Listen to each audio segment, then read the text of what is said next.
tempo de esperas. Meu caro Abner, você e suas finalizações irônicas. Não penso em abrir uma casa funerária. Também não sei lidar com os mortos. Teria de declarar falência em pouco tempo. Engraçadinho. Agora decida. A funerária ou o jardim? Ou quem sabe os dois? São atividades complementares, presumo. Hoje estou abatido pelo cansaço. Corri algumas léguas com o desejo de recuperar a antiga disposição. Sua carta me fez rir e chorar. Não chorei acompanhado. Ainda não sei viver essa simplicidade. Existe pílula para essa virtude? Se houver, remeta-me uma quantia generosa. Confesso que não sinto vontade de contestar nada do que você disse. Isso não significa que eu não tenha argumentos para uma boa e acirrada oposição às suas ideias. Tenho-os, mas o cansaço do corpo me impele a escrever coisas mais leves. Preciso lhe contar algumas iniciativas. Hoje eu pude fazer um trajeto interessante. Corri da minha casa até o ponto alto da montanha que ladeia nossa cidade.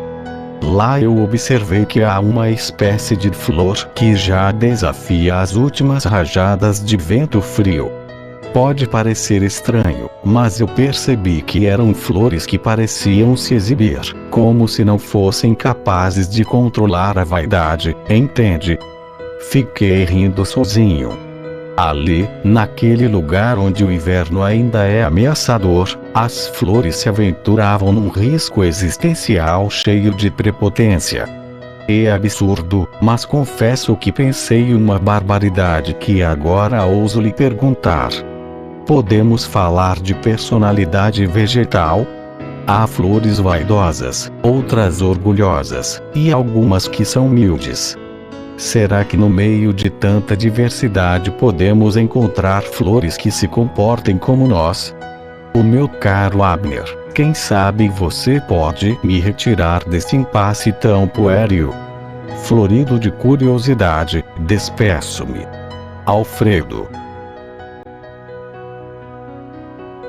Alfredo, florido Alfredo, a primavera está chegando em sua vida. Fico feliz por ter se ocupado das flores, ainda que seja para uma questão que considera pueril. Também me alegro por você ter posto o corpo para se exercitar. Uma boa atividade física repercute nos desempenhos da alma. Creio na integralidade da saúde. Corpo e mente precisam de cuidados diários. Quanto à questão que você me ofereceu, adianto-me em lhe dizer que ela é interessantíssima. A natureza é cheia de regras. Há um estatuto que rege cada espécie. É interessante compreender esses estatutos como um fator que parece imprimir uma espécie de personalidade às plantas. Sei que estou dizendo um absurdo. Personalidade das plantas é estranhíssimo, mas não encontrei outro termo. Vamos aos exemplos práticos. Olhe para os girassóis. Eles são submissos. Mas não há sofrimento nesta submissão. A sabedoria vegetal os conduz a uma forma de seguimento surpreendente. Fidelidade incondicional que os determina no mundo, mas sem escravizá-los. A lógica é simples. Não há conflito naquele que está no lugar certo, fazendo o que deveria. É regra da vida que não passa pela força do argumento, tampouco pelo aprendizado dos livros. É força natural que conduz o caule, ordenando e determinando que a flor realize o giro, toda vez que mudar a direção do regente. Estão mergulhados numa forma de saber milenar, regra que a criação fez questão de deixar na memória da espécie. Eles não podem sobreviver sem a força que os ilumina. Por isso, estão entregues aos intermitentes e místicos movimentos de procura. Eles giram e querem o sol, Agora vamos falar de vaidade. É claro que as flores são vaidosas. Elas parecem conhecer o poder estético de seus revestimentos. Creio na vaidade das flores, sim. Creio na inteligência vegetal que faz cada espécie ser como é. É um mundo fantástico a que não temos acesso. Por isso nossa linguagem é tão limitada. Dizer que sou consciente de meus limites e possibilidades é uma linguagem que posso aplicar tranquilamente. Sou humano. Sou capacitado de consciência. Mas não posso falar de consciência para me referir a um vegetal. Mas, quando contemplo as margaridas floridas e tão cheias de viço, percebo que estão felizes por serem o que são. É nessa hora que eu me esqueço dos postulados da razão e de tudo o que a epistemologia me ensina sobre o mundo, para me aventurar nesta irresponsável forma de dizer. E então, sem medo de ser recriminado, digo: as margaridas são conscientes de que estão belas.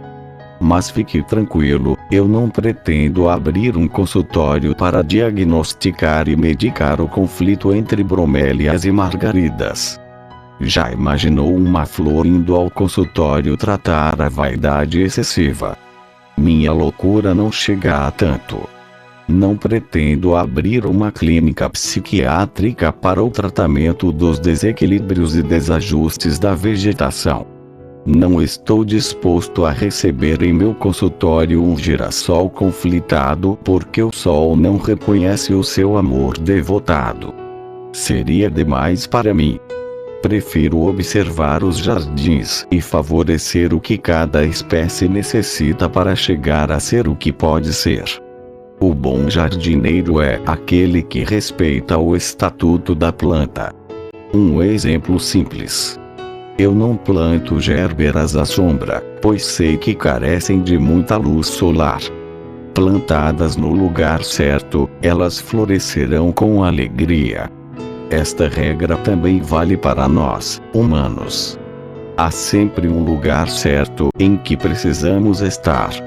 O florescimento da vida humana depende do respeito ao estatuto que temos dentro de nós. Volto aos girassóis.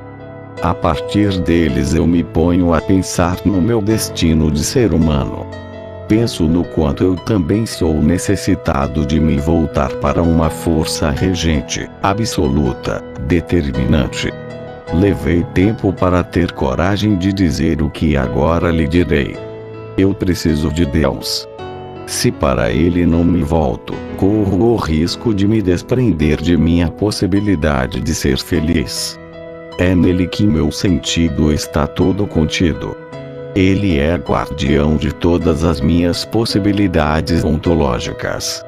Tudo que eu ainda posso ser, nele está escondido. Descubro maravilhado.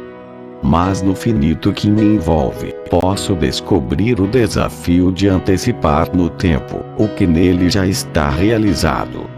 Então intuo. Deus me dá aos poucos, em partes, dia a dia, em fragmentos. Eu dele me recebo, assim como o girassol se recebe do sol, porque não pode sobreviver sem sua luz. A flor condensa, ainda que de forma limitada, porque é criatura, o todo de sua natureza que o sol potencializa. O mesmo é comigo. O mesmo é com você. Deus é nosso sol, e nós não poderíamos chegar a ser quem somos, em essência, se nele não pusermos a direção dos nossos olhos. Cada vez que o nosso olhar se desvia de sua regência, incorremos no risco de fazer ser o nosso sol o que na verdade não passa de luz artificial. Substituição desastrosa que chamamos de idolatria. Uma força finita colocada no lugar de Deus. A vida é o lugar da revelação divina. É na força da história que descobrimos os rastros do sagrado. Não há nenhum problema em descobrir nas realidades humanas algumas escadarias que possam nos ajudar a chegar ao céu. Mas não podemos pensar que a escadaria é o lugar definitivo de nossa busca. Parar os nossos olhos no humano que nos fala sobre Deus é o mesmo que nos privar do direito à transcendência. Tudo que é humano é frágil, temporário, limitado. Não é Ele que pode nos salvar. Ele é apenas um condutor. É depois dele que podemos encontrar o que verdadeiramente importa. Ele, o fundamento de tudo o que nos faz ser o que somos. Ele, o Criador e Pai de toda a realidade criada. Alfredo, nós somos como os girassóis. Estamos todos no mesmo campo. Há em cada um de nós uma essência que nos orienta para o verdadeiro lugar a que precisamos chegar, mas nem sempre realizamos o movimento da procura pela luz. Por isso é tão importante que sejamos afeitos a este movimento místico, natural. Não podemos prender os olhos no oposto de sua presença. Não podemos querer o engano dos artifícios que insistem em distrair a nossa percepção. Não podemos substituir o essencial pelo acidental, afinal, é a nossa realização que está em jogo. Girassol só pode ser feliz se para o sol estiver orientado. É por isso que eles não perdem tempo com as sombras. Eles já sabem, mas nós precisamos aprender. Meu querido filho, não tenha medo deste aprendizado. Disponha o seu coração para a busca deste sol. Tenho certeza de que você tem uma indisposição para esta forma de discurso. Pelo que percebo, você pertence a essa classe intelectual que resolveu retirar Deus da história. Compreende que crer em Deus não é razoável. Que a fé é um argumento de segunda grandeza. Eu também já integrei este grupo, mas hoje não penso mais assim. A crença no sagrado exige muita grandeza humana. Crer em Deus é muito mais sofisticado que não crer. A crença em Deus requer sensibilidade, ao passo que o ateísmo não exige muito esforço. Mas não quero me estender, nem ficar lhe desagradando demais. Volto a dizer que fiquei satisfeito em saber que você se exercitou para cansar o corpo. Num corpo cansado, a sensibilidade tem mais chances. Já observou isso? Antes que eu me esqueça. Trouxe mudas das montanhas. Se não trouxe, volte para buscar. Mas só leve o poeta. Deixe o filósofo descansando em casa. Quando começará o preparo do solo? Quando ficará pronto o seu jardim? O retorno de Clara depende deste plantio. Florido de esperanças, despeço-me. Com carinho, Abner. PS. Há uma planta que parece possuir a mesma personalidade que você.